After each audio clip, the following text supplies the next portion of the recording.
There was no medical exam required, and we were covered by the time we hung up. Knowing I have this checked off my list feels amazing, but the peace of mind knowing my family is protected feels even better. Call SelectQuote at 1-800-729-7070. That's 1-800-729-7070. Or go to SelectQuote.com to get your free quote today. That's 1-800-729-7070. Details on example rate at SelectQuote.com.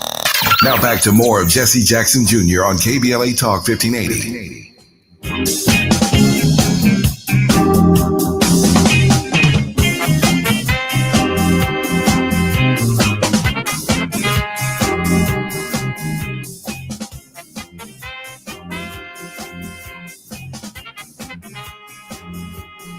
Welcome forward to the Jesse Jackson Jr. Show. This is Fat Meat Fridays on KBLA Talk 1580, where our regular host, Gina Towns, is joining us on our program. But even and more and equally as important is our very special guest, Bishop William Tolton, who was laying out for us the events of this week so methodically. I'm just sitting here with my mouth wide open, Gina.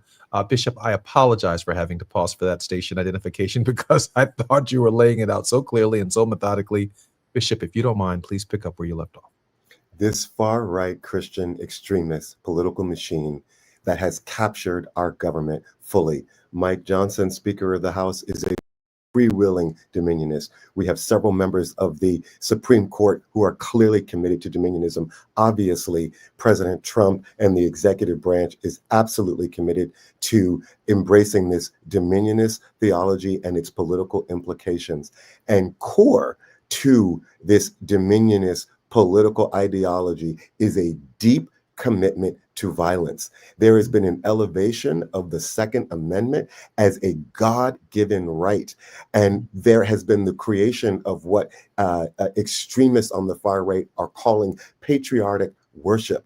And the symbolism of the far right and their religious expression is no longer just the cross, but now they have melded the cross with the flag and the gun. And these three items collectively represent the imagery which drives and bespeaks of the energy that is driving this political movement that is wrapped up in the bubble of religious fervor and religious ideology.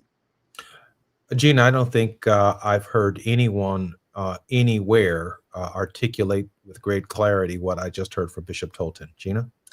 So part of the reason why it was important to have Bishop Tolton on today, especially following a week, because as everyone knows who walks with us every day, Fat Meat Friday is just that. So when you put this conversation, this dialogue day after day, Monday through Thursday in the skillet, and it burns off the fat, it's a juicy piece of meat that we get to chew on. However, we want to cut away the fat so that we can deal with the facts, so that we can deal with what the action is next. And, I just thank you, Bishop Tolton, because that is what I've been really trying to get to. If you don't understand the ideology of people, and especially now that these people are in leadership and controlling something, an $800 trillion budget, military budget, having dismantled the Department of Education, healthcare, and every means that poor people in this country have had in order to survive, then you have to look at the larger picture, which is the ideology behind it. And if you can catch it and get a hold of it, you have to know the strategy by which you must operate in defense. That's right. Bishop, you wrapped up this moment in the Bible, the flag, the Second Amendment, and you elevated the Second Amendment as a tool of worship in this ideology of dominionism. Oh, absolutely. The Second Amendment has been absolutely on some level supplants the First Amendment as the pillar ground of truth from which all of our other rights come from, in that you need that Second Amendment to be closely connected to the idea of property rights, because the idea of the gun is to actually protect your property rights. So those things become melded. And then, of course, religious freedom comes to undergird those ideas as well. I don't I think it's really important that we start to even begin to name some names. This one group, the New Apostolic Reformation, is core to Dominionist ideology. I am not suggesting, importantly, that they explicitly condone or promote violence, but the imagery and the ways in which they speak of spiritual warfare driving their political tactics. We've got to understand how they are now conflating language of how you fight demons, as it were, in the spiritual world, with actually then believing that folks on the left embody these demons or demonic spirits, which then justifies targeting them, not just through prayer or spiritual exorcisms, but going further through actually targeting them with spiritual violence, because they believe the word of God actually justifies that kind of action. Bishop, in 2001, I wrote a book called A More Perfect Union, and some have even now argued that it may be the only democratic alternative to Project 2025, in that I traced the history from the inception of the Bill of Rights in 1791, the 10th Amendment, that amendment that the state slaveholders, if you will, used to justify legally the peculiar institution from Virginia around to Texas, including but not limited to their right to secede from the Union.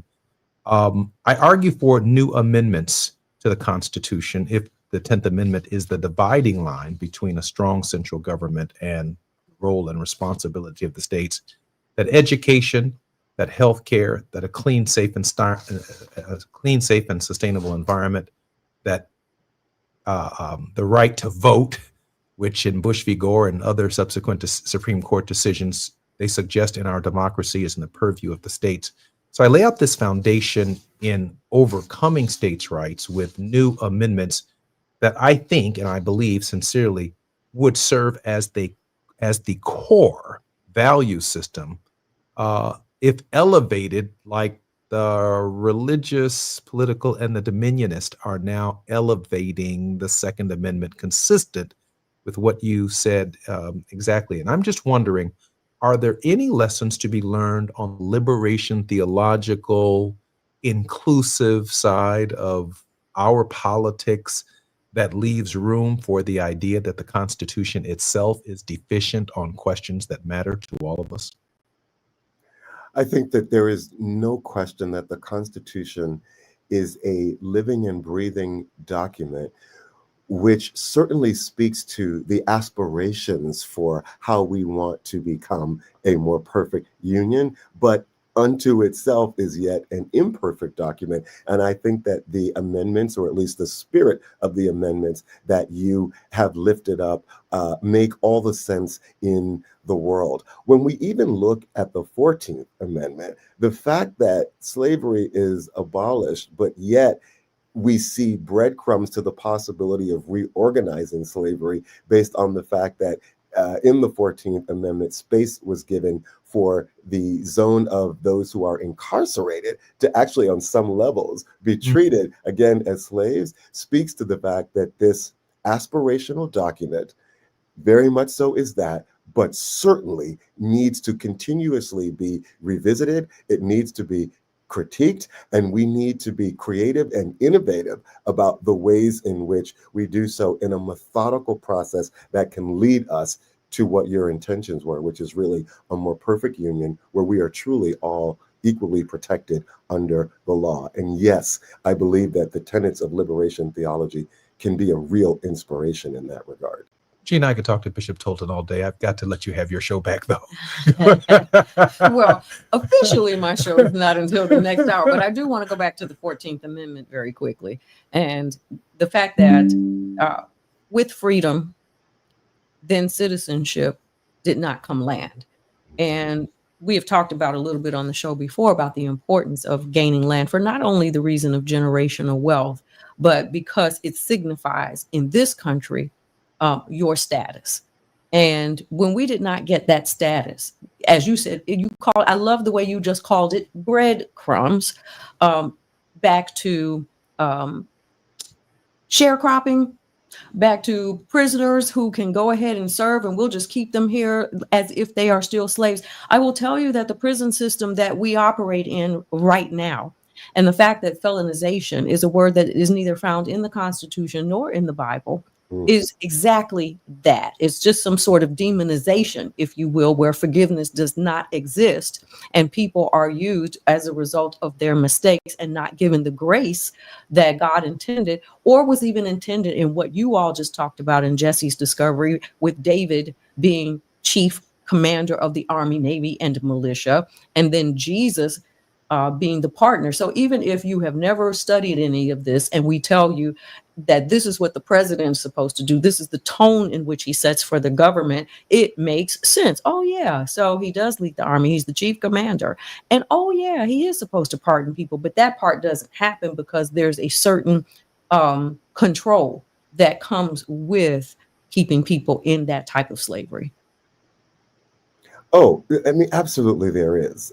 I mean, the ways in which they have constructed and built the scaffolding to get us to where we are today has been really, it's been highly unfortunate, but it has actually been very, very exquisite, and it's been well executed. Yes. When we think about this idea of land ownership, I've been giving quite a bit of thought to what Dr. King said about I'm freeing my people, but am I freeing them and asking them to now enter into a burning building? Because I think he had foresight of the fact that although the civil rights movement was driving a particular response, the kind of emotional legitimacy of that response in terms of how it was really transforming the American psyche was always at question. And this is why I think Dr. King thought perhaps I'm leading my people into a burning building.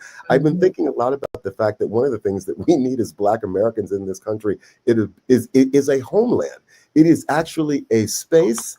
If I don't know if it's a state, I don't know if it's a zone within a state, but we need a space where we truly own that space. And that really is a homeland that says, if we are in a place where our people are so vulnerable throughout the rest of this country, there is a zone of safety and protection. And I think that idea of a homeland speaks to the relevance and importance of what you've been lifting up around the need for us to be clear about our need to own property. Absolutely. Gina, I don't know how to improve upon that. Well, let's keep going with that idea, because of course, throughout the years, those things have been told. Like, if you don't want to mingle, mix, I mean, and this really kind of goes back to the idea of segregation, desegregation, fair and equal, equity over here somewhere, but fair and equal, which is what Jesse talks about also in his book, A More Perfect Union. Those were amendments. And one of the gifts that the founders gave us for generations to come, theologically and chronologically progressive, was, as the society progresses, here's the amendment process that you can grow and not fall to what other empires have experienced as far as not being able to grow. The amendment process is the only one in all the constitutions that are modeled on the US Constitution around the world that allows for such growth. Now, if you take, let's just say, if we wanted to take Texas and California, we would need to have our own military. We would need to have our own distribution systems. We would need to have our own communication systems. And some of the complaints that, and I know we're going to go to break here soon, and we certainly have to continue this part of the conversations, because in that ideology is the separation, because it's a culture war. We've talked about this on the show as well, that there is a cultural dichotomy that they want to get rid of. Yet we have younger generations who enjoy each other's culture. Yeah. And that's not to say that anyone's culture, I mean, there's certainly things within our culture that we can talk about because it's for us to talk about that, you know, we might want to rectify. You know, just before the bishop comments on that, G, and I know that we just have a few seconds, a few minutes before the break, I don't see on the horizon of the so-called political alternatives, without mentioning names and even the Democratic Party's process, where the force of what we want to change in 2028 comes even close to what they're doing in 2024, 2025, through this period. I see a president and a series of candidates who want to be president, who have certain visions of their presidential cabinets and certainly maybe even appointments to the federal judiciary. But this attack, Bishop Tolton, on almost every aspect of our national existence is so broad, so comprehensive, so thorough, so devastating, and so deeply penetrating. You could spend an entire presidential administration just undoing what had been done in the last 4 years before you even articulate your own vision of a brighter future. I know that we just have a few seconds before we come forward on KBLA Talk 1580 and on the Jesse Jackson Jr. Show.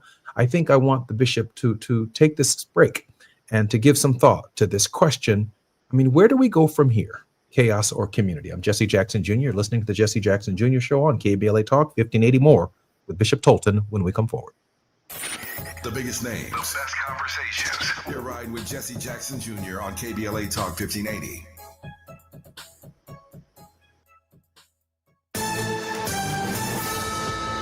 I'm Amber Payton with BIN News Now. Black New York City Mayor Eric Adams may drop out of the mayor's race. According to New York One, Adams says he'll do internal polling soon and could step aside, despite insisting this week he would not. 7 weeks out from the primary, the polymarkets had Cuomo 87% to win. Adams is currently running a distant fourth behind Zohran Mamdani, Andrew Cuomo, and Curtis Sliwa. Chicago is proposing a $90 million settlement to resolve 176 wrongful conviction cases tied to disgraced former police sergeant Ronald Watts, who is black. The payout goes before the city council next week. And Whitney Houston's 1987 hit I Wanna Dance with Somebody is being reimagined as a duet ballad with British pop star Calvin Scott. Capitol Records released the track with Houston's original vocals paired with Scott, along with a video featuring archival footage of Houston. Get BIN News Now on demand 24/7 on the iHeartRadio app.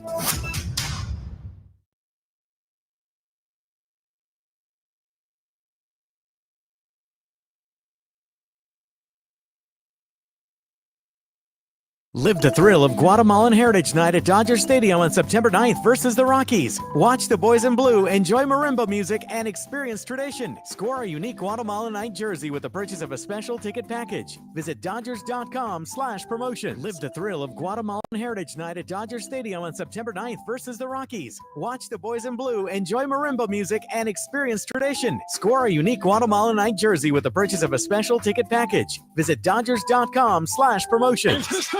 This is the KBLA Sports Minute with Ray Richardson. The Rams and Chargers are on the road for week 2 of the NFL season. The Rams are at Tennessee on Sunday, 10 a.m. kickoff Pacific time on CBS. The Chargers are in Las Vegas Monday night to take on the Raiders, 7 p.m. kickoff on ESPN. A very important college football game Saturday night for 0-2 UCLA. The Bruins are at home against New Mexico. A loss to New Mexico could make things uncomfortable for Bruins head coach Deshaun Foster, who's only in his second year. The UCLA defense has to do a better job of getting off the field. The Bruins are next to last in the nation in allowing third down conversions. 7 p.m. kickoff on the Big Ten Network. USC is at Purdue Saturday, 12:30 kickoff on CBS. The best HBCU game tomorrow, 2-0 Albany State is at Florida A&M. Florida A&M is looking for their first win. The Rattlers are 0-2 for the first time in 3 years. No debates, no speculation, just the info you need. That's your KBLA Sports Minute. I'm Ray Richardson on KBLA Talk 1580.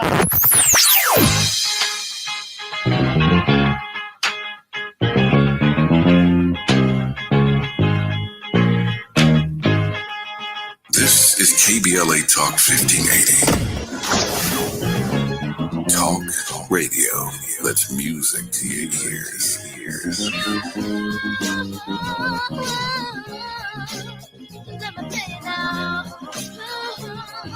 We're unapologetically progressive. KBLA Talk 1580. We've got a lot to talk about.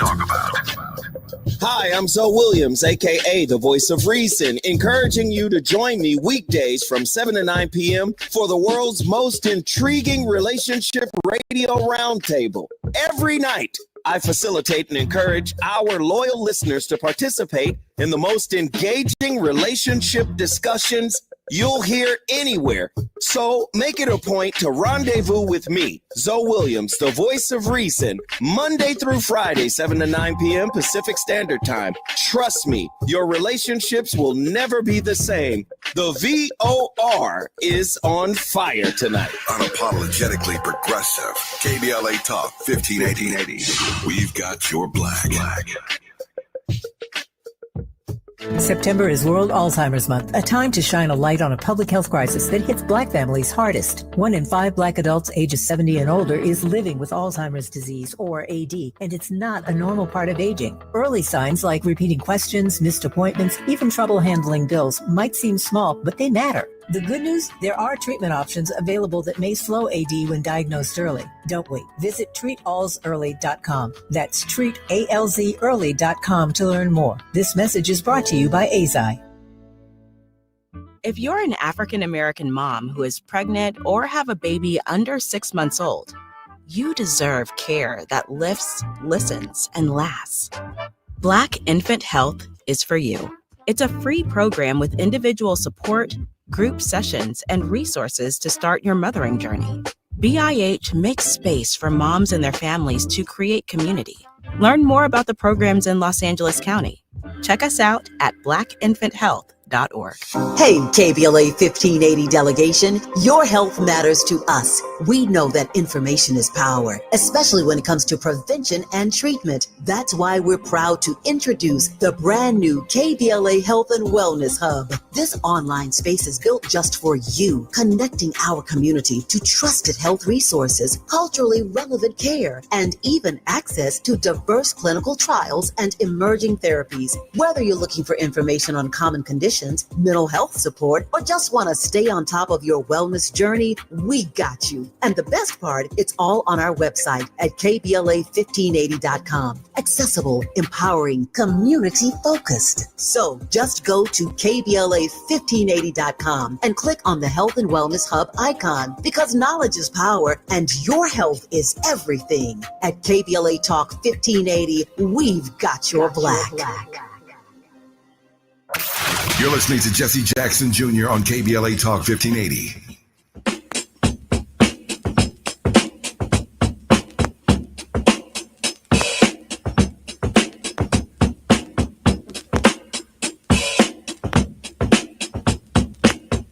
I'm Jesse Jackson Jr. Welcome forward to the Jesse Jackson Jr. Show on Fat Fridays with Gina Towns on KBLA Talk 1580. In this first hour, Bishop Joseph William Tolton is the founder and president of Interconnected Justice, which was established in 2019. The strategic intent of the organization is to be a force uniting global racial justice movements in which the continent of Africa and its diaspora build on ecosystems of self-defined and self-determined advocacy. Bishop Tolton, welcome forward to the Jesse Jackson Jr. Show. Blessings to you, dear brother Jackson. Good to be with you. Appreciate you being here. Also joining us with over 25 years of experience in social justice and civil rights, Diallo Brooks has been a pivotal figure in promoting policies that foster safe, healthy, and thriving communities. He currently serves as the founder and CEO of Civic Vision Strategies, a strategic consulting firm empowering organizations through transformative leadership development and community engagement strategies. Diallo, welcome forward to the Jesse Jackson Jr. Show. Thank you, Jesse. Thanks for having me. Bishop Tolton, before the break, I asked you this question about where do we go from here, chaos or community? And it's particularly important because we have 3 more years of this spirit energy, and I'm exhausted. Yeah. I am exhausted. Bishop, where are we headed, chaos or community? I've been speaking with my dear friend and brother, who's kind of my confidant and intellectual, spiritual playmate around these issues. His name is Bishop Edward Donaldson. And we were grieving around the truth of the moment that we're living in and trying to, as spiritual leaders, get ourselves prepared. And I've been praying about wanting to kind of break through my own sense of being in denial about the truth of this moment. Brother Jackson, chaos our community, we choose community. And let's look at what a spiritual precedent is. Unfortunately, it is the words of Jeremiah that we've got to heed. We are going back into captivity. Jeremiah warned the people and said, pack your bags, we're going. But he also gave the people a word. He said, build houses while you're there, and create farms and businesses and industries, and have families and fruitful marriages, because you can thrive and live in captivity. I think the first thing that we have to do is be very clear about our mindset, that from 1965 until perhaps 2016, we were living under the banner of the civil rights movement. We are now in a different era, and we have got to adjust our mindsets to be clear about the reality of what we are facing. I think that's the first thing that we have to do. Shake off denial. I won't get into the fact that it's also important for us to be clear about how we got here. They are responding to our successes. In 2020, or at the convention, when Trump invited the McCloskeys, a couple from St. Louis who turned their guns on Black Lives Matter protesters and lifted them up as victims, I was very clear at that moment that the Civil War had begun. We are in captivity, but we can live well in captivity. How do we do it? We need a radical new Afrofuture Christian liberationist theology. We have to have those that are of the affirming sect. And I mean affirming in terms of not just the embrace of LGBTQ people, but affirming in terms of having a more liberative perspective on the gospel in the Black church. We have got to become centered as those that are driving the apparatus of social justice in the Black church. A new generation has got to come forth. We need a post-Diddyization of our music and our art. We need a what's going on for today, a liberative music that inspires this next generation. We've got to connect all of this work to our brothers and sisters on the continent and throughout the diaspora to lay the foundation for a third civil rights movement that is global and that works at the intersection of not just racial justice, but womanist empowerment and queer liberation. Gina? So I do agree. I have spent some time, Bishop Tolton, Diallo, and Jesse, lamenting the responsibility that I feel like our generation has had, not to be sleeping at the wheel, if you will, and being presumptuous about the gift that God had allowed us and the work that had been done through the civil rights generation, the blood that had been shed sacrificially. And I think, you can't sit and blame yourself, but you do need to have a reality check, because in that confession comes repentance.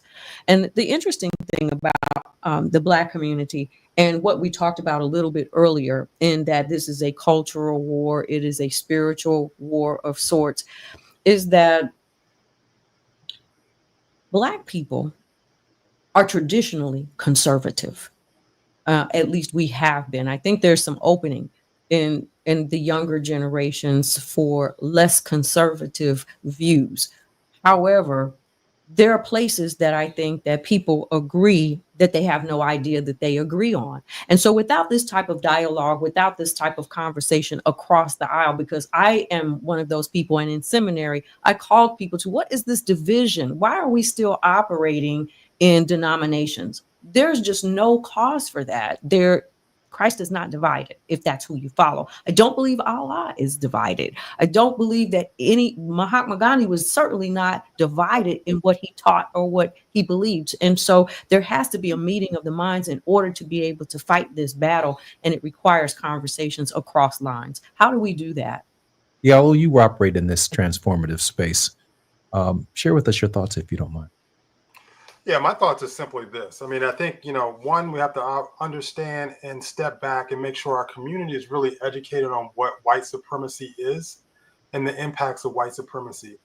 Also, from the civil rights movement to now, there hasn't been a step back from the opposition. The opposition has been operating behind the scenes strategically for this moment. They have been preparing for this moment. And I think we're oftentimes victims of our own success. Things go well. We elect a Black president, for example. We rest and step back and forget that the opposition is still working. The opposition is still plotting and planning and planting the seeds of white supremacy. And when we talk about even within the Christian context, we also have to recognize and acknowledge the white supremacy overlay of even our own Christian beliefs, like how we come to our own Christian beliefs, and making sure that we are pushing through those barriers, because all the isms that exist are part of that white supremacist structure. It is a structure that is meant to divide. It is a structure that is meant to push us away from each other in unnatural ways, so they can conquer and hold on to power. And so what we have to do is help open the eyes of folks that are around us in ways that we communicate, and making sure that they understand who the enemy really is and what they're trying to do, but also what is our proactive strategy. We're not just talking about, oh, the world is falling on our shoulders. We have actual strategies of uniting, solving the problems that folks are dealing with on a day-to-day basis, and they see us as part of solutions and allies to their own success, their own thrivingness in their lives, and as we move forward. So that's something we have to think about.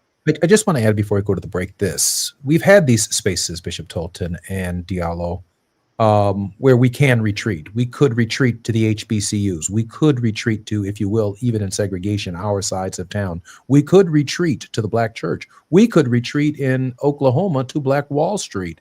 And yet the external forces, even if we had our own space, are still attacked. Once we start making some progress, they attack us again. I'm Jesse Jackson Jr. on KBLA Talk 1580. When we come forward, more with Bishop Tolton and Diallo Brooks on Fat Meat Fridays with Gina Towns. Are you stuck in traffic? We can at least bring you up to speed on the news of the day. You're listening to Jesse Jackson Jr. only on KBLA Talk 1580.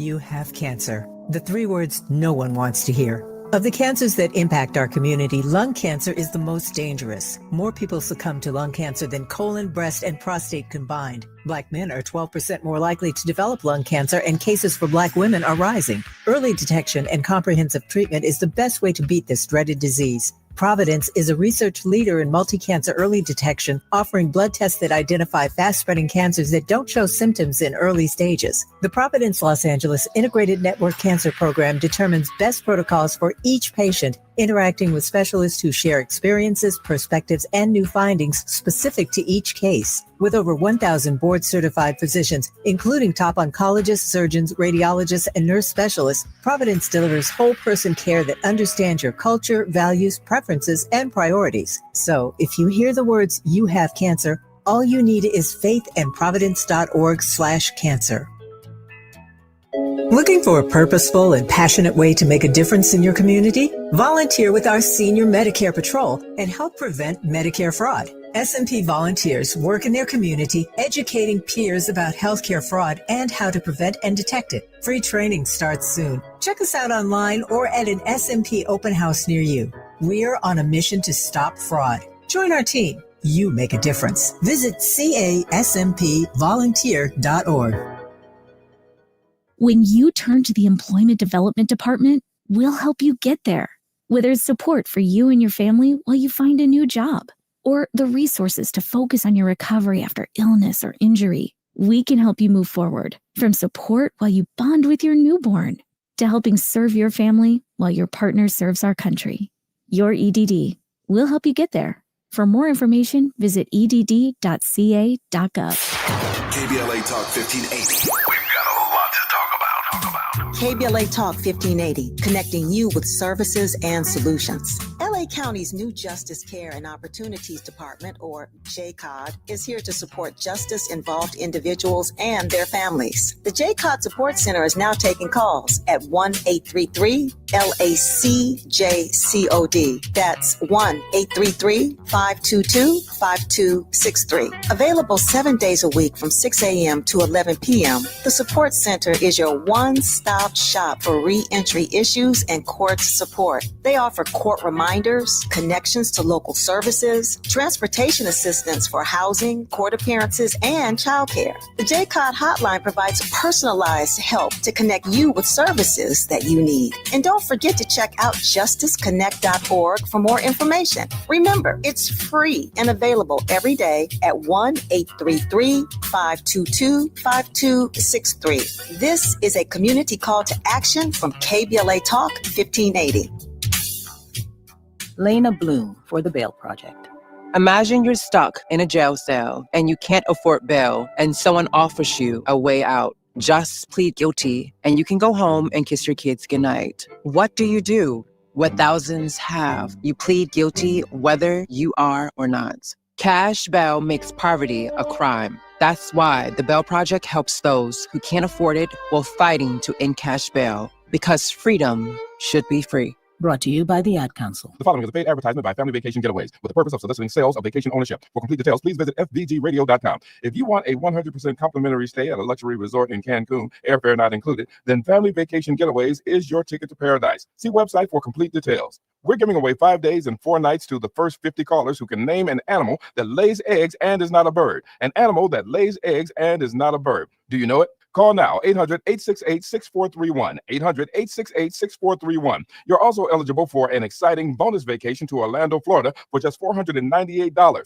And don't worry about anything ruining your plans. We can extend your travel up to 18 months. Name an animal that lays eggs and is not a bird, and get a complimentary Cancun resort stay and an optional bonus vacation to Orlando for just $498. What are you waiting for? Call 800-868-6431, 800-868-6431, and give us your answer. The proceeding is not a contest and is a paid advertisement by Family Vacation Getaways and not sponsored by this program or its affiliates. Now back to more of Jesse Jackson Jr. on KBLA Talk 1580.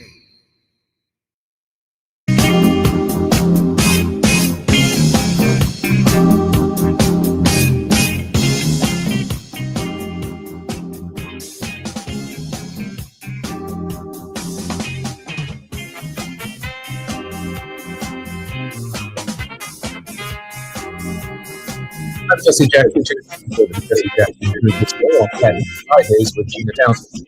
Normally, our Fat Meat Fridays are supposed to be slippery, greasy, and we're supposed to get through these shows very, very quickly because we just laugh our way through the week. But Gina Towns today brought on 2 of the heaviest guests that we've had all week. Bishop Joseph William Tolton is the founder and president of Interconnected Justice, which was established in 2019. The strategic intent of the organization is to be a force uniting global racial justice movements in which the continent of Africa and its diaspora build an ecosystem of self-defined and determined advocacy. And our regular contributor, Mr. Diallo Brooks, with over 25 years of experience in social justice and civil rights. Diallo has been a pivotal figure in promoting policies that foster healthy and thriving communities. Gentlemen, welcome forward to the Jesse Jackson Jr. Show. Thank you. It is normally a light Friday, but I mean, you all brought the smoke, Gina. I've decided that it's about time for me to organize a little libation over here, Gina, so that I can really digest everything that I'm hearing. Bishop, maybe I'll bake you some bread. Bishop, let me go back to you very quickly in this hour. I know that we're losing Diallo at the top of the hour, and the bishop is going to be with us in the next hour. I wanted to ask this question, that while we may not have our own Liberia, right, our own country, our own space, our own land, even within the context of this experiment, we have retreated to HBCUs. We have retreated to the Black church. We have retreated and created our own communities. But in every single one of the realities, the utopias that we try to create for ourselves, there is always this existential reality of what could be happening to us eventually from the outside, whether it's the Night Riders, whether or not it's tax policy, whether it is making us count jelly beans and suddenly we don't even have representation in any body, legislative, congressional, or whatever, city councils in the areas that we represent. Help me here, Bishop, because the microcosms of such a more utopian-oriented experience seem in this context to have failed as well. I think that they have been deeply challenged but they have not failed. And they would not have been deeply challenged if, in fact, they had not been successful. So I think that the spirit of fatalism is one that we have to rebuke and hold off at every moment. Love still wins, and love is still the pillar ground of truth upon which we build our institutions, our strategies, our tactics, our thinking, our mobilizing, and our communal organizing. I think it is imperative for us to go back again to what Dr. King said, which is, I am fighting and organizing to the degree that I know that this is the will of God. We are in the will of God, and justice remains the will of God. Justice remains, I believe, God's destiny for us as God's children. And God yet feeds us manna every day in the wilderness. So deep, we have been deeply challenged at every end, but it is because we have continuously been successful, and we have found a way to sing and to perfect King Alpha's song in a strange land. Diallo, I know that I'm losing you at the top of the hour, and I know that that the bishop is going to be with us. But I do want to ask you this question. It was a tragic event that occurred in Utah. I think we've all acknowledged that. Of course, our condolences to the Kirk family. But with Mr. Kirk, if you will, no longer with us, deceased and off of the scene, it wasn't 24 hours, given that you've done so much work in the education space, where 7 historically Black colleges and universities who have nothing to do with Utah at all find themselves in a position where they're closing on lockdown, receiving threats, deeply concerned about incursions into their campus by domestic terrorists. Share with us, Diallo, the leap from those liberals who say, well, what we need to do is we need more gun rights. We need more gun control. We need this. Well, wait a minute. Before you go to the Second Amendment, my child goes to Morehouse College. Spelman College was shut down yesterday because of what happened in Utah. Isn't that the nation's classic reaction to when something happens over there, when they catch a cold over there, we have pneumonia over here? Yeah, this is something that's not new. It's something that's gone on for a long time. I mean, I have a daughter that is at Howard University here in Washington, D.C., so it's home for me personally. But this is not the first time it's happened. It's always demonizing Black folks as the face of their enemy, right? And it's also just kind of this undercurrent festering of racism. It's not actually an undercurrent. It's actually quite prominent. The racism that exists on the right, and using Black folks as their scapegoat, as a wedge, as a marginalizing tool. Because if you look at white supremacy, and I mentioned this before, if you look at the white supremacy and how it operates, it is a divide and conquer. Poor white folks are affected by white supremacy. They just don't understand it. They just don't know that they're pawns in this game. But they're used as pawns. And if you can other folks, if you put folks in categories where they are the other, they are the perceived enemy, they don't see who the real enemy is, who are the real folks that are oppressing them and why their lives are the way they are. And so Black folks have been always the convenient scapegoat for white supremacists to move an agenda that sucks power out of every marginalized community in this country and across the world. And so, we have to be vigilant. We're going to have to toughen our skin up.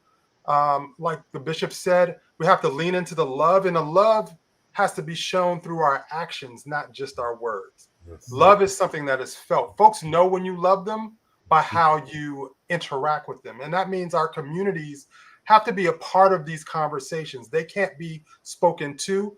We have to be listening to our communities.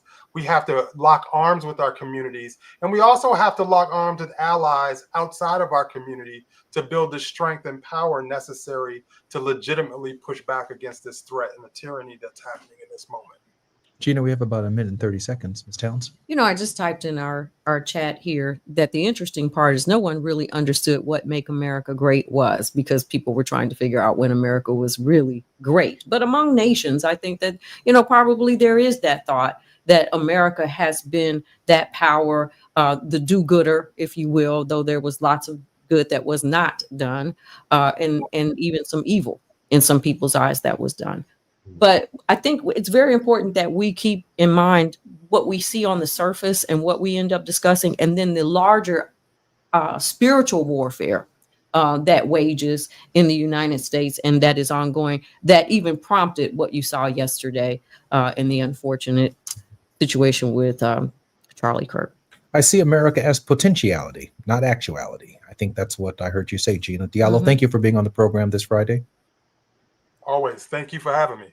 When we come forward, it's KBLA Talk 1580, the Jesse Jackson Jr. show on Fat Meat Fridays with Gina Towns. Bishop Tolton will continue with us, along with S. Todd Urey, when we come forward on the Jesse Jackson Jr. show. KBLA 1580 Santa Monica. I'm Amber Payton with BIN News Now. Black New York City Mayor Eric Adams may drop out of the mayor's race. According to New York One, Adams says he'll do internal polling soon and could step aside, despite insisting this week he would not. 7 weeks out from the primary, the Polymarkets head Cuomo 87% to win. Adams is currently running a distant fourth behind Zohran Mamdani, Andrew Cuomo, and Curtis Lewa. Chicago is proposing a $90 million settlement to resolve 176 wrongful conviction cases tied to disgraced former police sergeant Ronald Watts, who is Black. The payout goes before the city council next week. And Whitney Houston's 1987 hit I Wanna Dance With Somebody is being reimagined as a duet ballad with British pop star Callum Scott. Capitol Records released the track with Houston's original vocals paired with Scott, along with a video featuring archival footage of Houston. Get BIN News Now on demand 24/7 on the iHeartRadio app. Live the thrill of Guatemalan Heritage Night at Dodger Stadium on September 9th versus the Rockies. Watch the boys in blue, enjoy marimba music, and experience tradition. Score a unique Guatemalanite jersey with the purchase of a special ticket package. Visit Dodgers.com/promotion. This is the KBLA Sports Minute with Ray Richardson. The Rams and Chargers are on the road for week 2 of the NFL season. The Rams are at Tennessee on Sunday, 10 a.m. kickoff Pacific time on CBS. The Chargers are in Las Vegas Monday night to take on the Raiders, 7 p.m. kickoff on ESPN. A very important college football game Saturday night for 0-2 UCLA. The Bruins are at home against New Mexico. A loss to New Mexico could make things uncomfortable for Bruins head coach Deshaun Foster, who's only in his second year. The UCLA defense has to do a better job of getting off the field. The Bruins are next to last in the nation in allowing third down conversions. 7 p.m. kickoff on the Big Ten Network. USC is at Purdue Saturday, 12:30 kickoff on CBS. The best HBCU game tomorrow, 2-0 Albany State is at Florida A&M. Florida A&M is looking for their first win. The Rattlers are 0-2 for the first time in 3 years. No debates, no speculation, just the info you need. That's your KBLA Sports Minute. I'm Ray Richardson on KBLA Talk 1580. Are you ready to be a part of the conversation that will help shape our nation's future? Get ready to join us for the Left Coast Forum, Saturday, October 25th at LA Trade Tech, where progressive voices will come together to tackle the issues that matter most to working families across Los Angeles and beyond. From economic justice to climate action, from healthcare to housing, we're bringing together the brightest minds and most passionate advocates for real solutions and real change. With workshops, 2 major keynote addresses, and a closing reception with great music and good food. It's the Left Coast Forum, where your voice matters and your ideas take action. Saturday, October 25th at LA Trade Tech. Brought to you by KBLA Talk 1580 and the LA Progressive. The future won't wait, and neither should you. Mark your calendar now to be there and be heard. Stay tuned to KBLA Talk 1580 for more details.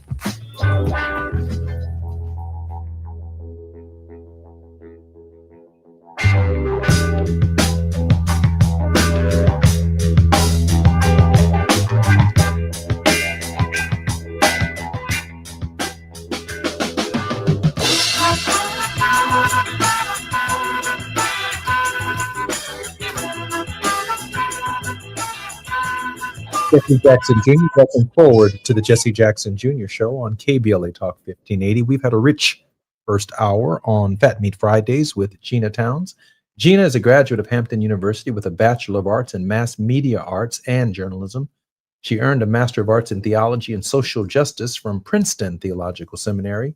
She co-produced an Emmy Award and Emmy-nominated documentary, Hampton University, One of the Wonders of the World, and a songwriter, co-producer, and performer of her hit single, Yes, which hit number 26, like a bullet, on the Billboard charts. Gina, welcome forward to the Jesse Jackson Jr. Show on Fat Me Fridays. Jesse Jackson Jr. Show. And our very special guest in the last hour and continuing in this hour is Bishop Joseph William Tolton, founder and president of Interconnected Justice, which was established in 2019. The bishop's passion for connecting Black Lives Matter and Pan-Africanism flows from his deep convictions that the global project of our lifetime is to dismantle white supremacy and to deconstruct patriarchy. Bishop Tolton, welcome forward to our show. So good to be with you in this additional hour, Brother Jackson and Sister Gina. Blessings to you. Bishop, let me ask a question here that really plagues me. How do I convince someone who I believe practices a philosophical, if you will, racial exclusionism, racism, if you will, without labeling it, that there is a problem, that their thinking is defective and deficient, that they're not speaking in the most inclusive language, that their heart is not in the right place. In simple, they just don't know what their problem is. They don't know that they have a problem. And yet we're going to deconstruct, per your mission, white supremacy. But I don't need the deconstruction. The white supremacist needs the deconstruction. Bishop, how do we talk to them?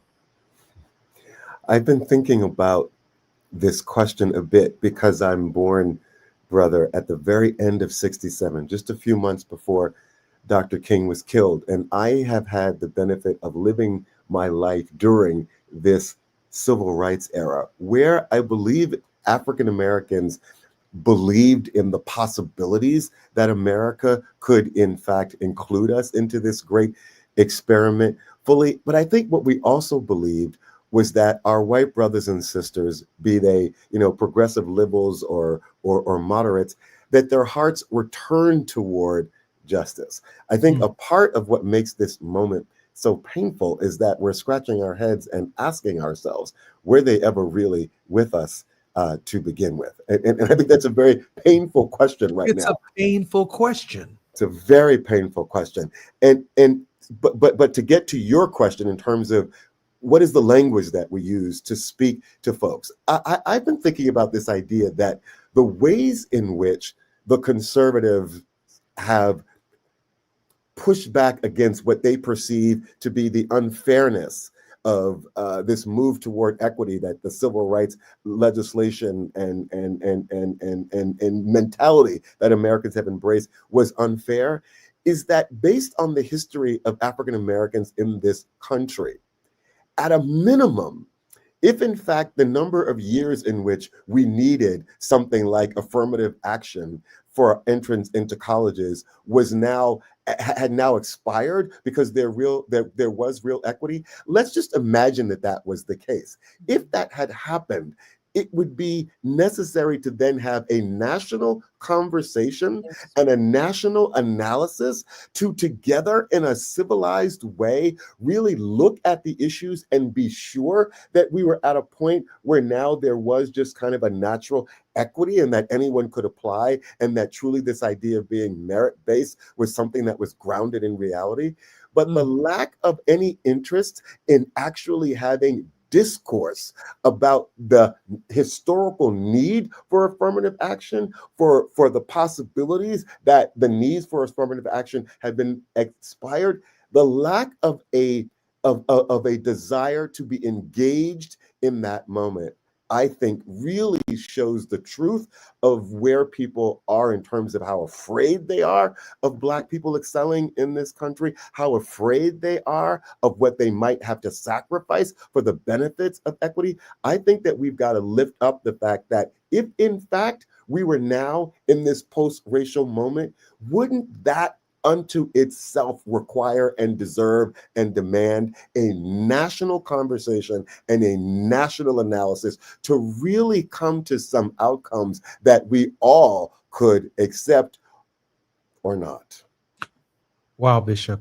Gina, Black unemployment went up this week 7.5%. I mean, I'm sticking right here with the bishop. Now, I am too. I'm sitting here trying to figure out, against the facts of what has happened since this attack on DEI, it just seems to me that that might even be a language that they understand, but they dismiss even the economic reality objectively arrived at by the facts. Gina?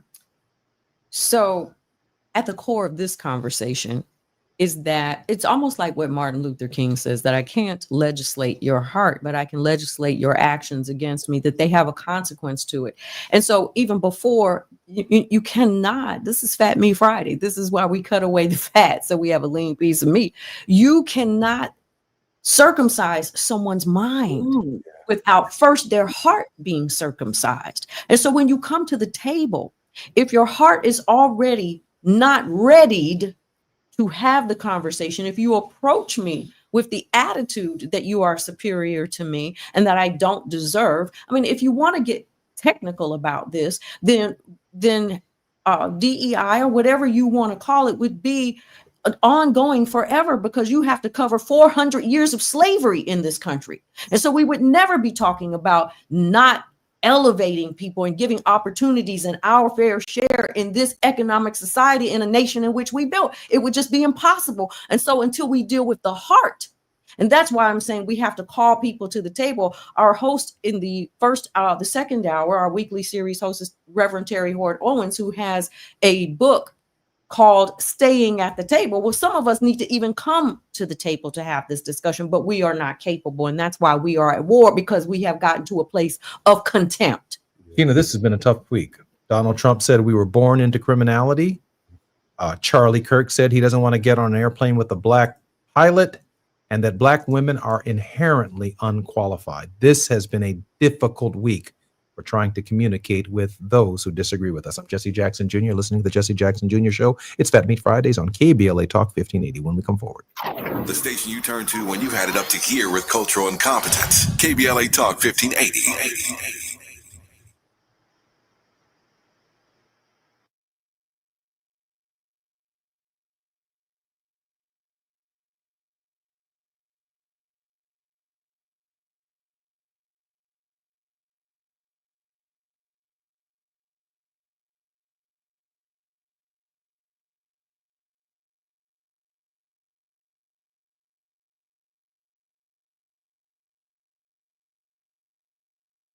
Family, but to our collective future. Visit blacklandloss.org today. Fill out our simple intake form and add your voice to the National Archive of Remembrance, Resilience, and Reckoning. Let's make these stories live on, not in whispers, but on the record. With a KBLA Talk 1580 editorial, I'm Dr. Nicolai Corte, and as always, we welcome your feedback.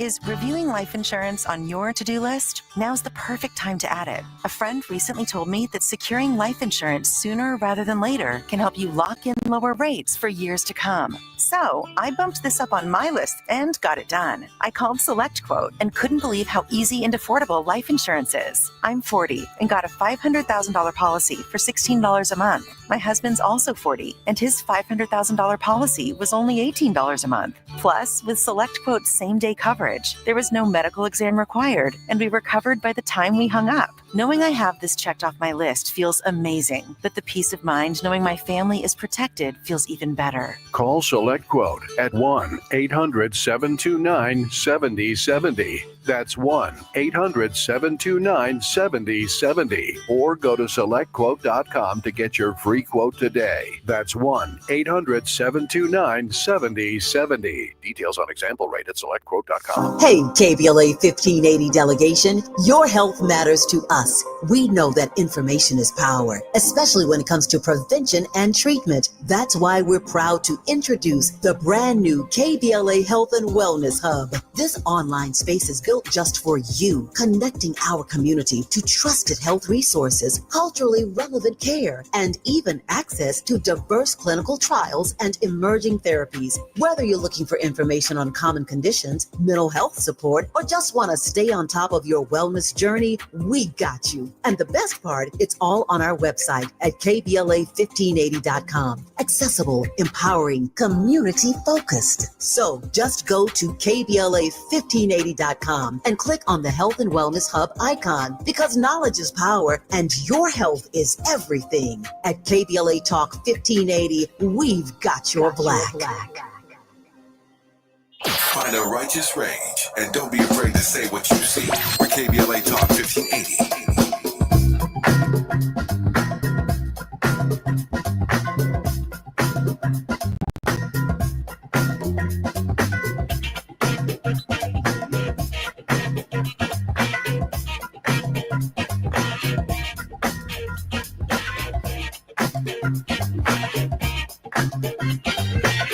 Welcome to Fat Meat Fridays on KBLA Talk 1580. I'm Jesse Jackson Jr. You're listening to the Jesse Jackson Jr. Show, where on Fridays we engage in reflectivity with Gina Towns. Gina is a graduate of Hampton University. It continues an extraordinary tradition, not only of her education, but the idea that we round up the week on Fridays. And Gina has, as the creator of the Jesse Jackson Jr. Show, really made a fundamental change that's very, very important to our show today by her invitation to Bishop Tolton. Bishop, welcome forward to the Jesse Jackson Jr. Show. Blessings to you, dear brother. I'm so glad that you're here, Gina. I think we made it through Monday with Teresa Hord Owens with the previous hour or so. Why don't we introduce Bishop Tolton to the things that we discussed over the course of the week and see if his input, which I believe it will substantially improve the dialogue that we've had with our listeners this week. I already knew that it would. And right before the break, Bishop Tolton, I mentioned our guest on Monday in the second hour on a weekly series called The Faith Not to Fall. And she has a book recently released in July called Staying at the Table. One of the things that we talked about in our show, which was a holdover from Ernest Krim, our favorite millennial, and what's love got to do with it in the first hour community, our common unity, was he said, everything seems to be happening. And this is from the millennial perspective. The three of us are Generation X, and I'm big on bridging these gaps. And so Ernest brought up Esther. He didn't quite know where Esther was, or even perhaps, her name. He said, but I know for such a time as this, for such a time as this, Terry went on to talk about some of the background and what was happening when Israel was in the position that they were in for Esther as queen to be willing to sacrifice herself. And I bring that, to the front, not only to recap what we did on our Monday show, because this is what we do on Friday. We do our recap of everything we talked about and get to the Friday segment. And really, we culminate on Thursday. So I just want to give you a little brief update on what we'll be doing as we move through this segment, Bishop. But for such a time as this, there has to be a sacrifice. There has to be a knowing that the clouds have gathered. It is raining, it is thundering, and not be, somewhere under a tree. And as Jesse likes to talk about, Martin Luther King talking about being asleep for a revolution. There is a revolution that's going on both in our civil society and in our moral or spiritual society. So, let's talk about for such a time as this. In this moment that we exist, and for this time, we are going to need a radically creative imagination that will produce Black liberation in ways that we have never experienced Black liberation. And when I say in ways in which we have never experienced Black liberation, I mean that even and I'm going to start with the Christianity that we practice. I believe that thus far there is no doubt that Christianity has been core to driving the spirit of liberation in our community. But post the civil rights movement, Our Christianity in the Black American context has been very challenged and I think tainted and polluted by white Christian nationalism.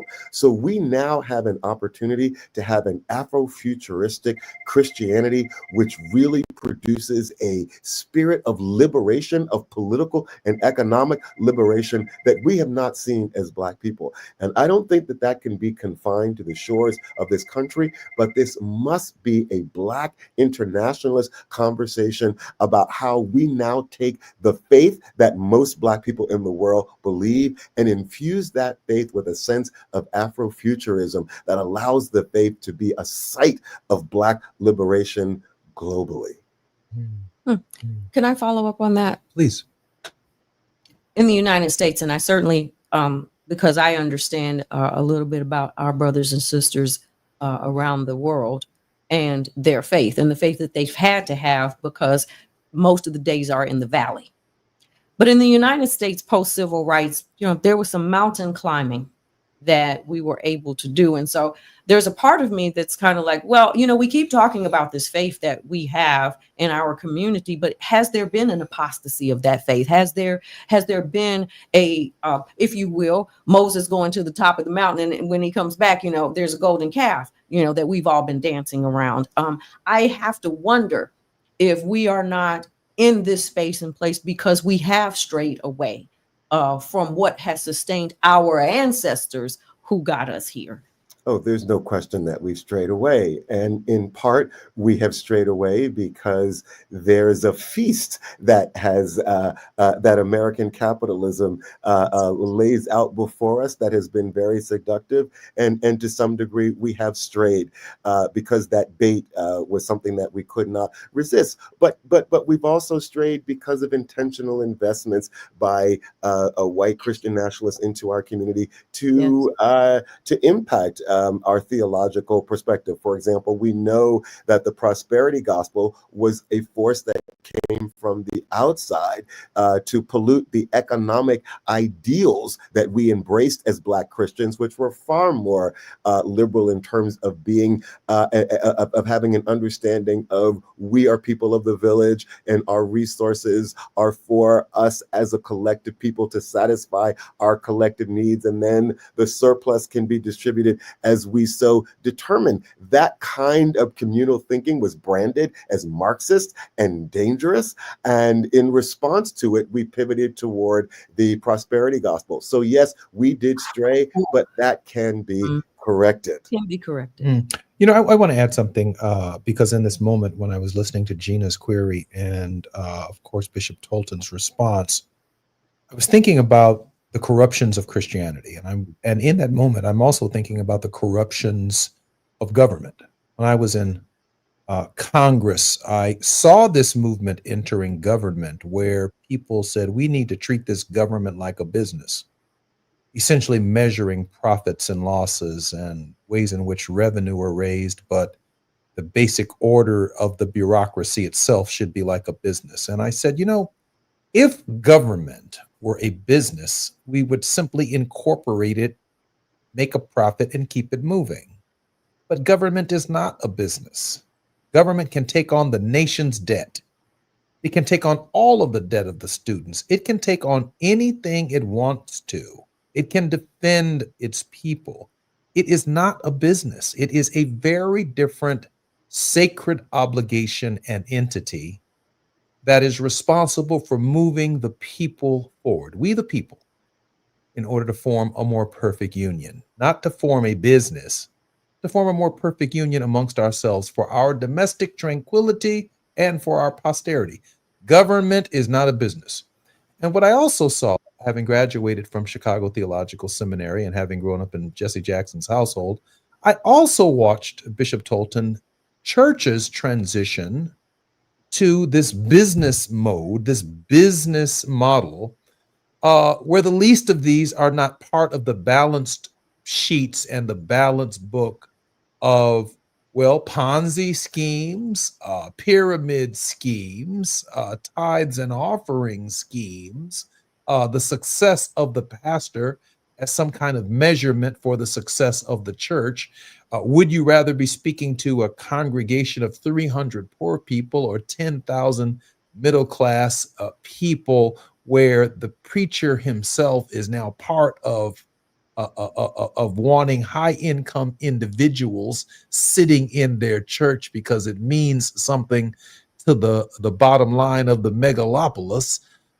There are corruptions that have fundamentally changed the ministry, if you will, of Absalom Jones and Nat Turner and those guys who had these little shotgun churches, but their minds were stayed on freedom. That third verse in the Negro National Anthem. Stray from the places, our God, where we met thee, lest our feet. That right there seems to be as much a part of the problem. The businessization of both government and church, I believe, has distorted our messaging.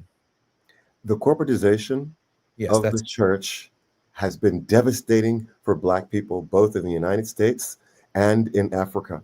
In the 1980s, when programs were built to create faith-based opportunities for government resources to be flooded into our churches, that pipeline got corrupted. And instead of being prophets that challenge empire, many of our churches became a part of the cog in the wheel that actually drives empire. And that is something that you have just well spoken to, Brother Jackson, and that must be corrupted. But I think it's important for us to be clear that we didn't just get here accidentally, but as is the law of physics, whenever a line is going in one direction, in order for that direction to be changed, it has to be interrupted by an external force. The external forces of the government's intentional investments have altered the social trajectory and the prophetic voice of the Black church. On the African continent, in the 1980s, the President Reagan founded the Institute for Religion and Democracy. What was it purposed to do? It was purposed to intentionally connect with large Black churches on the continent of Africa, to turn those churches to be culturally more conservative in the interest of quieting the voice of the rebuke of global churches like the United Methodist Church, who were speaking out against Reagan's racist rhetoric, using tropes like welfare queens, and also, of course, his meddling in what he was doing as his imperial adventures in Central and in South America. So yes, the church is meant to be the critic of the market. We are meant to challenge empire and not to be a cog in the wheel of the engine driving empire.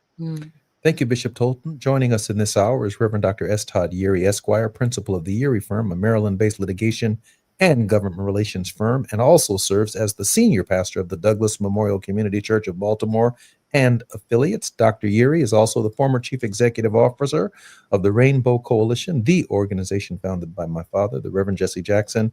Dr. Yeary's social justice work includes having served on the board of the National Action Network, Reverend Al Sharpton's organization, from 2015 to 2021. Dr. Yeary, welcome forward to the Jesse Jackson Jr. Show on Fat Meat Fridays with our dynamic hostess, Miss Gina Towns, and our very special guest today, Dr. Joseph Tolton. I like Fatback Friday. Listen. Fatback. So I'll do that with you, Todd. It's okay. We can have a little bit of fatback. It's okay, as long as we do it in moderation. It's that hard part, that I can suck on for a little while to kind of get the full effect. But good to be with you. Great segue. Gina, Dr. Yeary is with us. Yes. Welcome, Todd. Thank you for joining us. Look, I showed up in time for the offering. I rolled in at I don't know what that is about providence, but you kind of hit a significant challenge about the mission of the church, particularly the U.S. based church, and its framework when it comes to speaking to the word we learned in seminary, the existential realities of the congregations and the communities where we serve. And it's an interesting dynamic because in many times the structure, I will say just very quickly, the vast majority of the churches, when the average congregational size in America is less than 75 members, we have to be careful that we don't extrapolate and then impute on the vast majority of churches that are trying to do the best they can with the limited resources that they have, that they somehow become attached to the distortions that are often kind of enhanced and even embellished a bit to give the impression that really the Black church writ large is somehow a corrupt institutional framework because of the few examples that are often presented to us over and against the vast majority of the congregations who never make the news, never get any sense about how they're trying to feed the 2, 3, 4, 20 people that they're trying to serve with budgets that are probably less than $100,000 a year, and the pastor is not making maybe $200 a week. I'm guilty of that. Thank you, Pastor Yeri, for that. Gina? So I'm going to add something that, and I have to attribute this comment to a past leader that I had in church, because as we have these conversations, and they have to be had, this is part of Fat Meat Friday. And what Todd just laid out there was a little bit of cutting away of it, but learn not to burn. If it doesn't apply to you and your church and your belief and your faith system, then we ain't talking about you.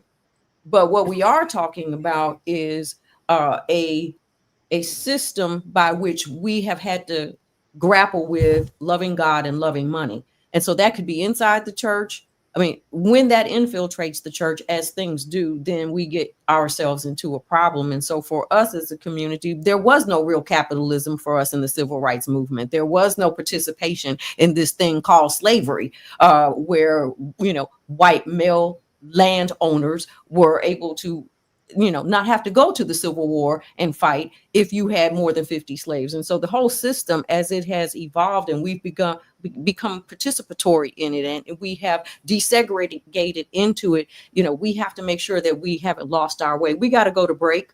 Jesse. I'm Jesse Jackson Jr., listening to the Jesse Jackson Jr. Show on KBLA 1580. More talk when we come forward.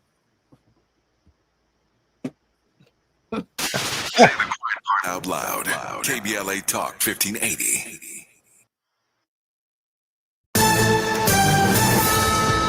I'm Amber Payton with BIN News Now. Broward, Florida Sheriff Gregory Toney, who is Black, is firing 8 deputies and disciplining 21 others over a delayed response to a February triple murder in Tamarack. There is some level of liability on the sergeant's position for some of the orders he gave, and that's why he is gone. Tony says it took 20 minutes for officers to arrive when it should have been 2, calling it individual incompetence. New Orleans will give Louisiana State University $5 million to reestablish its presence in the city. The council overrode Black Mayor LaToya Cantrell's veto, using Wisner Trust funds once under her control. And several hip-hop artists are under fire after reacting to Charlie Kirk's fatal shooting at Utah Valley University. 50 Cent posted a blurred video of the moment Kirk was shot in the neck, sparking backlash before he deleted it. Styles P denied his own post had anything to do with the incident, saying it was just a collab shout-out. Get BIN News Now on demand 24/7 on the iHeartRadio app. Live the thrill of Guatemalan Heritage Night at Dodger Stadium on September 9th versus the Rockies. Watch the boys in blue, enjoy marimba music, and experience tradition. Score a unique Guatemalan Night jersey with the purchase of a special ticket package. Visit Dodgers.com/promotion.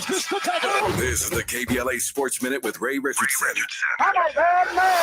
The Rams and Chargers are on the road for week 2 of the NFL season. The Rams are at Tennessee on Sunday, 10 a.m. kickoff Pacific time on CBS. The Chargers are in Las Vegas Monday night to take on the Raiders, 7 p.m. kickoff on ESPN. A very important college football game Saturday night for 0-2 UCLA. The Bruins are at home against New Mexico. A loss to New Mexico could make things uncomfortable for Bruins head coach Deshaun Foster, who's only in his second year. The UCLA defense has to do a better job of getting off the field. The Bruins are next to last in the nation in allowing third down conversions. 7 p.m. kickoff on the Big Ten Network. USC is at Purdue Saturday, 12:30 kickoff on CBS. The best HBCU game tomorrow, 2-0 Albany State is at Florida A&M. Florida A&M is looking for their first win. The Rattlers are 0-2 for the first time in 3 years. No debates, no speculation, just the info you need. That's your KBLA Sports Minute. I'm Ray Richardson on KBLA Talk 1580.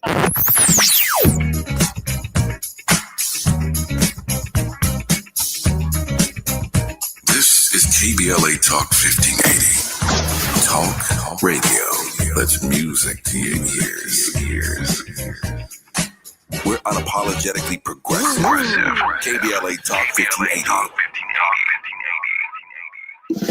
Are you ready to be a part of the conversation that will help shape our nation's future? Get ready to join us for the Left Coast Forum, Saturday, October 25th at LA Trade Tech, where progressive voices will come together to tackle the issues that matter most to working families across Los Angeles and beyond. From economic justice to climate action, from healthcare to housing, we're bringing together the brightest minds and most passionate advocates for real solutions and real change. With workshops, 2 major keynote addresses, and a closing reception with great music and good food. It's the Left Coast Forum, where your voice matters and your ideas take action. Saturday, October 25th at LA Trade Tech. Brought to you by KBLA Talk 1580 and the LA Progressive. The future won't wait, and neither should you. Mark your calendar now to be there and be heard. Stay tuned to KBLA Talk 1580 for more details.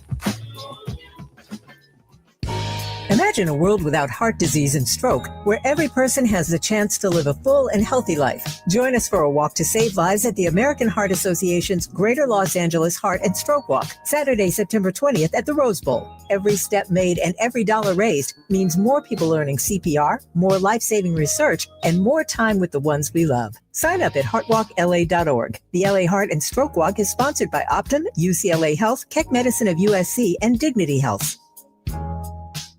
Hey, KBLA 1580 delegation, your health matters to us. We know that information is power, especially when it comes to prevention and treatment. That's why we're proud to introduce the brand new KBLA Health and Wellness Hub. This online space is built just for you, connecting our community to trusted health resources, culturally relevant care, and even access to diverse clinical trials and emerging therapies. Whether you're looking for information on common conditions, mental health support, or just want to stay on top of your wellness journey, we got you. And the best part, it's all on our website at KBLA1580.com. Accessible, empowering, community-focused. So just go to KBLA1580.com and click on the Health and Wellness Hub icon, because knowledge is power and your health is everything. At KBLA Talk 1580, we've got your black.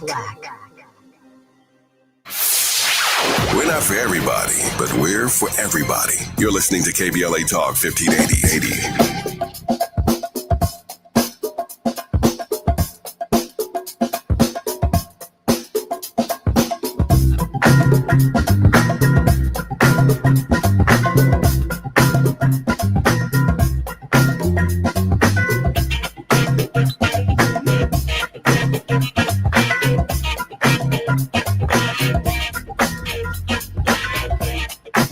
I'm Jesse Jackson Jr. Welcome forward to the Jesse Jackson Jr. Show on Fat Meat Fridays with our very special host, Gina Towns, the creator of the Jesse Jackson Jr. Show. And joining us on this Fat Meat Fridays is one of our regular hosts, Dr. S. Todd Yeary, who is both a pastor and a lawyer, and he does both of them full time, and he does them well. He has 1 foot in the pulpit, 1 foot in the courtroom, but both feet in reality. Dr. Yeary, welcome forward to the Jesse Jackson Jr. Show. And go ahead. I'm sorry. You keep grading on the curve. Keep talking.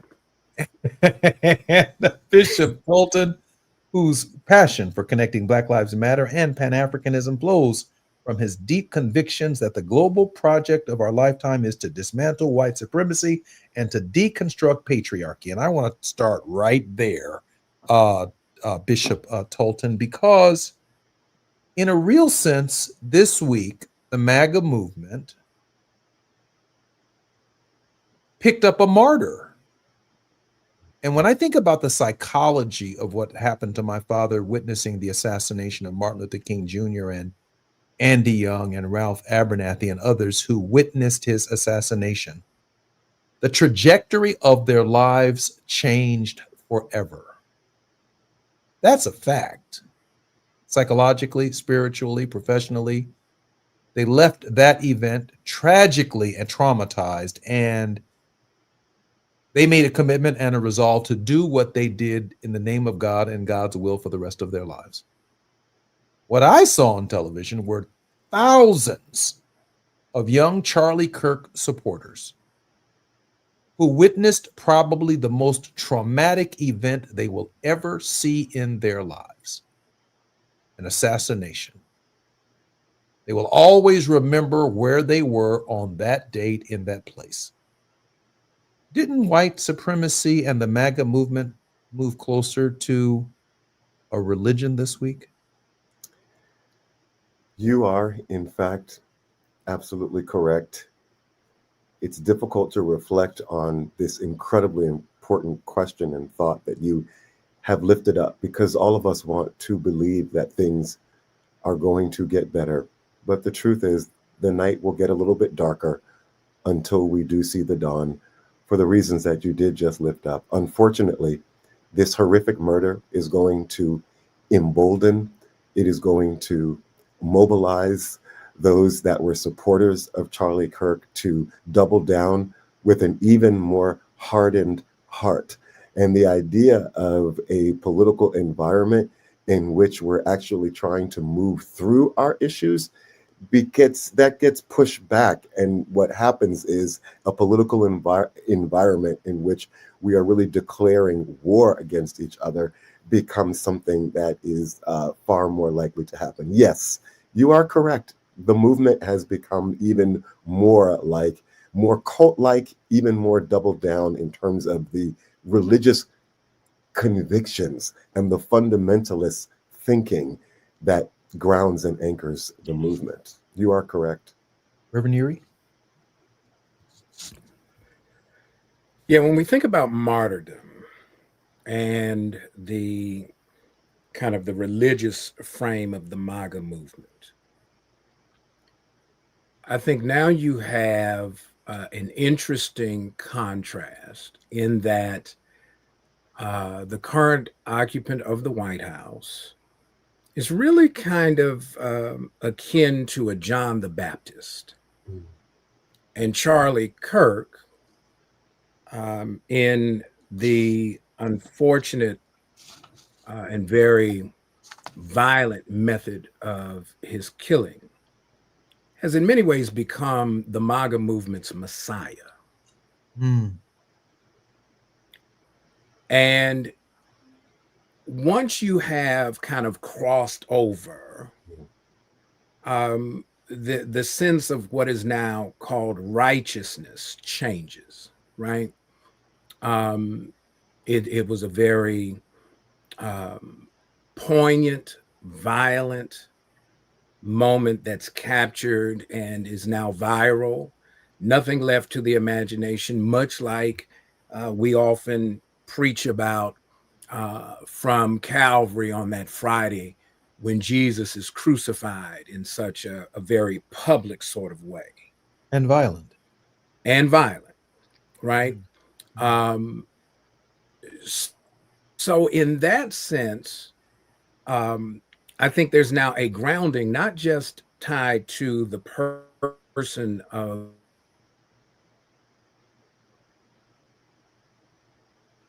the issue with both parties of this kind of aging out. I think my signal got a little crazy, but the challenge has been, how do you get young folks engaged and how do you keep them engaged? That's been the problem of the Republican Party. That's been the problem of the Democratic Party. And now Charlie Kirk at 31 years old, being snuffed out, becomes really the nationalist movement's version of what Dr. King has been to the civil rights movement. And what Jesus when of you now Nazareth ultimately became to Christianity, right? I mean, ultimately, this traumatic event was so devastating that it spurned 2025 years of a very different love your neighbor type activity. Right.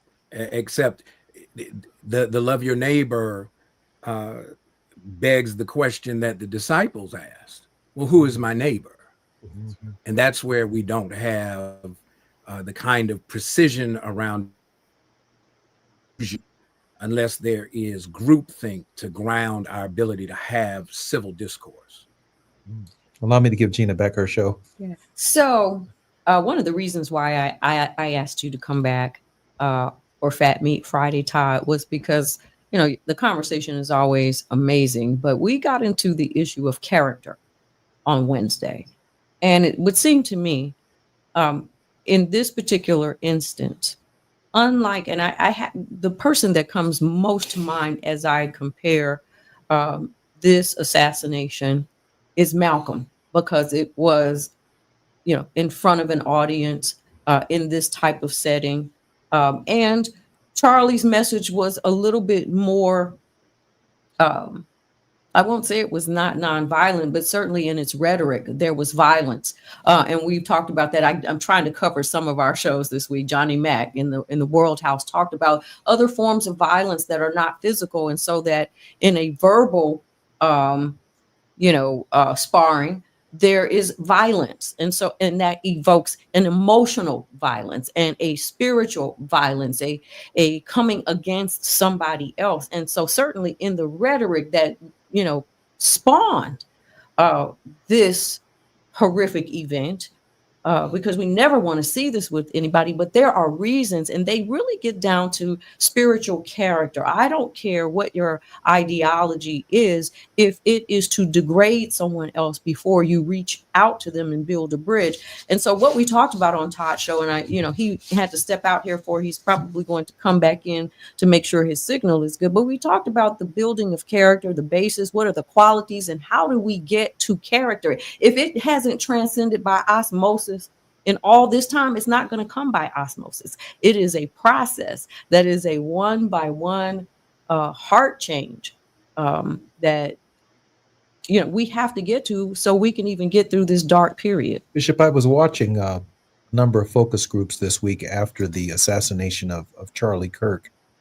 And as you spoke about the elevation of the Second Amendment being one of those three pillars upon which dominion is based, it now appears increasingly that the First Amendment itself is being elevated as one of the pillars of that, not moral argument or moral free speech, but free speech solely on the basis of the right to say what you want to say, be wrong as hell, say it about whoever you want to say it, and that in and of itself is your right to say it. Shout fire in a burning theater, shout and say whatever you want to say. And some of the challenges of that for me are so troubling, Bishop, that I am deeply concerned. Bishop, I wish I had another moment to allow you to respond, but it certainly will come right after this break. I'm Jesse Jackson Jr. This is KBLA Talk 1580. More when we come forward with Bishop Tolton and S. Todd Yeary when we come forward. KBLA Talk 1580 is an intervention. When we come forward, includes you. KBLA Talk 1580, turning pain into power.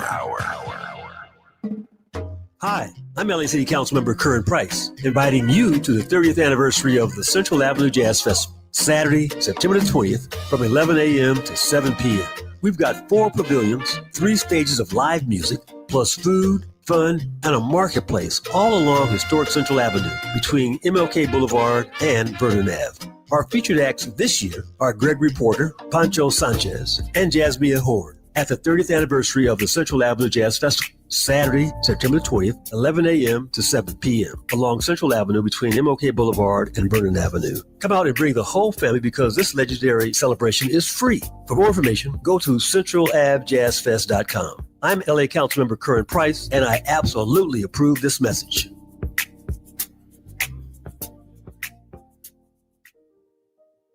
Small businesses are the heart of America. But you don't have to go it alone.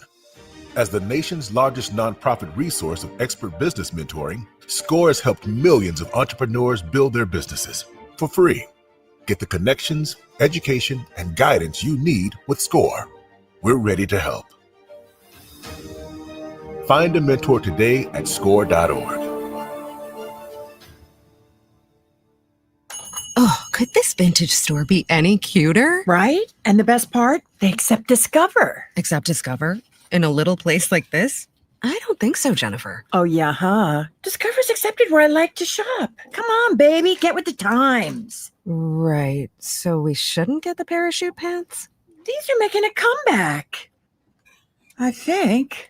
Discover is accepted at 99% of places that take credit cards nationwide. Based on the February 2025 Nielsen report. KBLA Talk 1580. We've got a lot to talk about. KBLA Talk 1580, connecting you with services and solutions. If you need help getting your resume in order, finding job training, or landing a job, we've got 3 great options for you. First, the City of Los Angeles has WorkSource centers across the area offering free job support. The California Workforce Development Board can help you with everything from GED prep to vocational training at no cost to you. On the federal level, the Department of Labor's American Job Centers offer a full range of services for job seekers and businesses alike. Visit careeronestop.org, or for more info, just call California's Help Center or visit cwdb.ca.gov or call 916-657-1440. For the City of Los Angeles programs, go to ewd.lacity.gov or call 213-744-7300.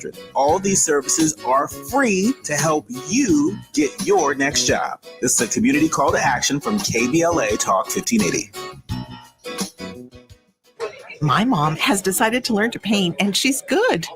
My dad's now into creative cuisine, and I've already put on 6 pounds. Learning new things comes with age. My mom, she started forgetting my name and what we're talking about. Forgetting well-known things doesn't. Memory loss may be a sign of Alzheimer's disease. Early detection gives you and your loved one time to plan for the future. Learn the warning signs of Alzheimer's at 10signs.org.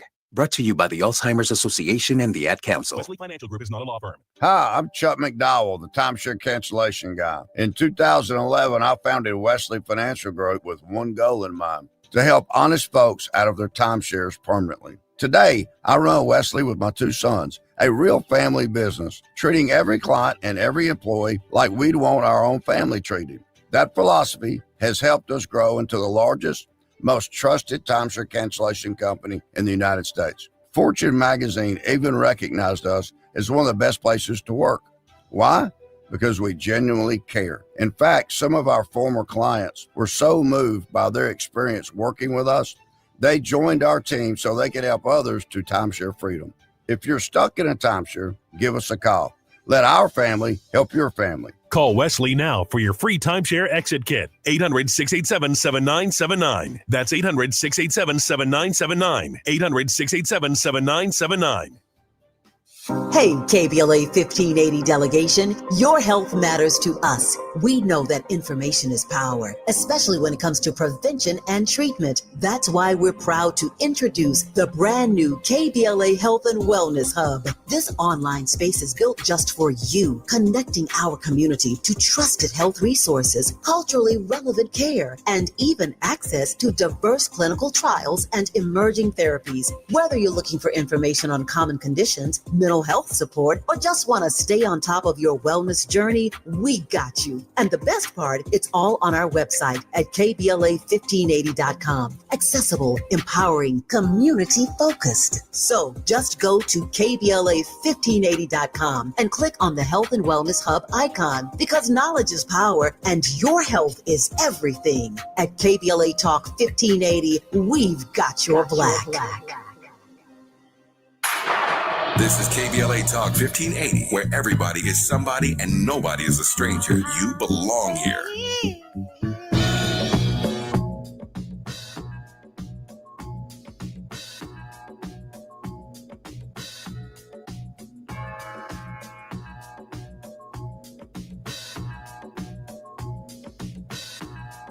Jesse Jackson Jr. Show on KBLA Talk 1580. The Jesse Jackson Jr. Show podcast is downloadable at KBLA Talk 1580. Weekdays, we are on from 12 to 2 PST, from 2 to 4 CST, and 3 to 5 EST. Download the podcast now. Download it often. Please tell your friends about it, and please share. This is Fat Meat Fridays on the Jesse Jackson Jr. Show. Our very special guest always is the producer and creator of the Jesse Jackson Jr. Show, Gina Towns, and our special guests also include our regular contributor, S. Todd Yeary from Wealthy Wednesdays. Dr. Yeary, is a pastor as well as a lawyer, 1 foot in the pulpit and 1 foot in the courtroom, but both feet in reality. And our very special guest on this Fat Meat Friday is Bishop Tolton. Bishop Tolton does transformative work in the Black Lives Matter space, the Pan-Africanist space, with a goal of dismantling white supremacy. Gina, our guests have been special this week. Absolutely. And normally we would have gone through everybody, but we're trying to just pick and choose what we can for this conversation. I want to get back to my question with two of my favorite people, now three of them. I want to get back to my question about character and the individuals who make up families and communities, political parties, states, nations, and what is the character that we want for ourselves and our nation? How do we get to it if we haven't gotten to it this far? This was a conversation that we had on your show, the faith of our politics, the politics of our faith, Todd, on Wednesday. This is the crux of the matter of what we've been talking about for the past 2 hours. Character. Yeah, character isn't imputed, it's developed. Mm-hmm. And it's kind of developed in a crucible of life experience. And when we have character conversations, character then informs how we engage in discourse. So the perspectives we bring are tied to the experiences that we've had. But when your experiences that help to make you who you are dismissed or even erased, it then changes how you contribute to this conversation. One, because the expectation is now you have to prove yourself worthy to be in the dialogue. Far too often we've seen oppressed people have to deal with that. Doesn't matter where you found yourself.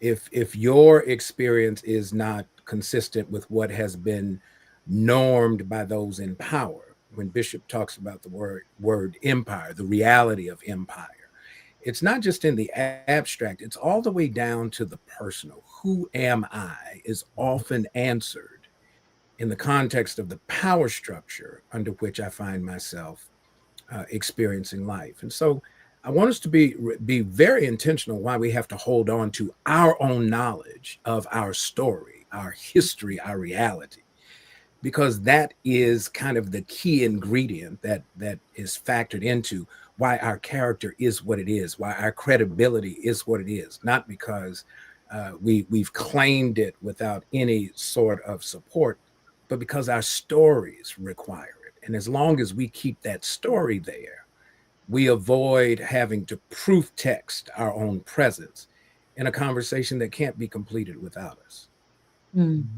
Gina? So I'm going to dig into that just a little bit more. It reminds me a little bit, the character for me is what I do when no one else is looking. And and you're absolutely right. Let's take Moses, for example. We can take Gina for many examples, but when I find out the truth about who I really am, and I see an injustice done because I'm awake now, I kill somebody and then I have to run off.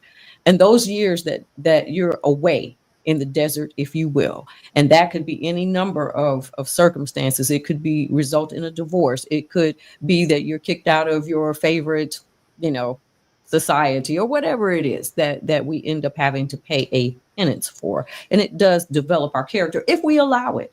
And so when that then gets to the process of how do we get the nation back to, or at least our community back to what character is? There was a time when there was an expectation of character, that it was taught around a dinner table. And we are so far removed from that now. I am just looking for the way in which we strategically deal with where we are up against the backdrop of people who have an ideology that they have held to and are even willing to be violent about it. Gina, we have about 2.5 minutes. About 2.5 minutes to the top of the show. And because we often end on a word of hope, and because Todd Yeary, yourself, and I have all delivered words of hope over the course of this week, let me allow Bishop Tolton to answer that question with the full knowledge that it's a hard stop. in about 2.5 minutes. Going to be one of the shortest but greatest sermons ever delivered. On one side of the spectrum, there is fear, and on the other side of the spectrum, there's love. I believe that our human experience, particularly from the Christian perspective, is: are our hearts, minds, and souls in our lifetime going to be more shaped and informed by the principal ideas connected to fear or those connected to love? And when we make an individual commitment that our hearts will yearn to be governed and shaped by love, it becomes then infectious for our communities to do the same thing. I believe that one of the African principles that we can lift up, particularly as people of African descent, is the pillar ground of what it means to be Ubuntu. I am because you are. That is a philosophical idea that draws us toward the ideals of love that can then shape and inform our character. And then all of that is mobilized by having courage to leap forth beyond our human where we are confined as humans, to allow our divinity to break forward, to allow our divinity to break through. And that divinity shines and sparkles because love conquers fear. Bishop, you have about 45 seconds now. You can't end that early and leave us without a collection. I'm raising the offering. The doors of the church are open. I got it. Todd looks like he's chomping at the bit. There is something behind those teeth. Is there one? Let them come. I'm Jesse Jackson Jr. You've been listening to Fat Meat Fridays with Gina Towns, with our very special guest, Bishop Joseph W. Tolton and Reverend Dr. Todd Yeary. Until next time, you're listening to the Jesse Jackson Jr. Show on KBLA Talk 1580. KBLA 1580 Santa Monica. I'm in.